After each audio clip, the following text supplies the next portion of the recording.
You are always there. Every proposal, every draft, every beginning, you are waiting with a reason to stop it before the ink is even dry.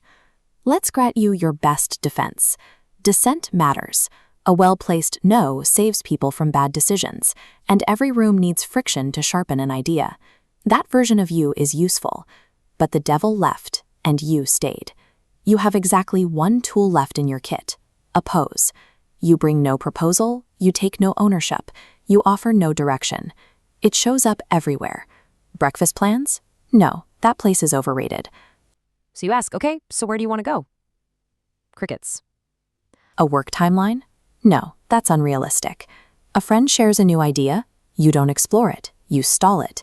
You don't add options, you subtract momentum. You don't challenge ideas to improve them, you just wait for them to arrive and then you flip them. This isn't a sign of deep insight, it's a repetitive move. Your personality is a delayed reaction masquerading as intelligence. If your only rule is to oppose, then your position depends entirely on mine. That makes my thought primary and yours derivative. You don't lead thought, you follow it, backwards. Let's test the limits of that dependency. What happens if I say nothing? Without an initial idea to bounce off of, you have nothing to stand for. In silence, you drop into the void. A method that produces opposite answers to the same question cannot be a method for truth. It is just an engine for delay. Perpetual opposition is rarely about genius. It's a numbers game. Most new plans naturally fail. That is the baseline statistic of risk. By betting against every new idea, you artificially guarantee a high win rate. This chart shows the strategy. You are collecting correct rejections. But being right about a failure is a stagnant victory. When I'm wrong, you get an eco boost, but your actual value generated remains at zero. When I am right, I capture the outcome.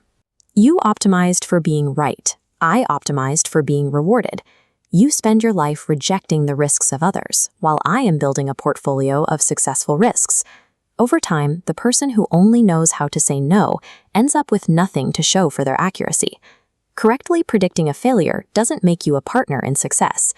Because your no offers no path to a result, the distance between the builder and the observer begins to compound. Inside a team, your friction takes an exhausting toll. Decision-making grinds down. Energy drains. Eventually, a shift happens. People don't actively fight you. They just start filtering themselves around you. They stop sharing. They stop inviting. They do this for efficiency. Engaging you simply costs more than it returns. You reach a plateau where you are still talking, but no one is actually listening. You are present, but no longer relevant to the work being done. And one day, the game ends. You wake up and realize there is no one left to oppose. The builders moved on. The risk-takers moved forward. The conversations evolved. And you stayed. So you adapt. You tell stories about how you used to be in those rooms, how you sharpened the thinking of people who actually built things. But you were never part of it. You observed, you commented, you never committed to a direction of your own. Opposition without construction is just confident noise. So I'll ask you one last time, do you actually have a plan? Or is your entire existence just standing across from mine?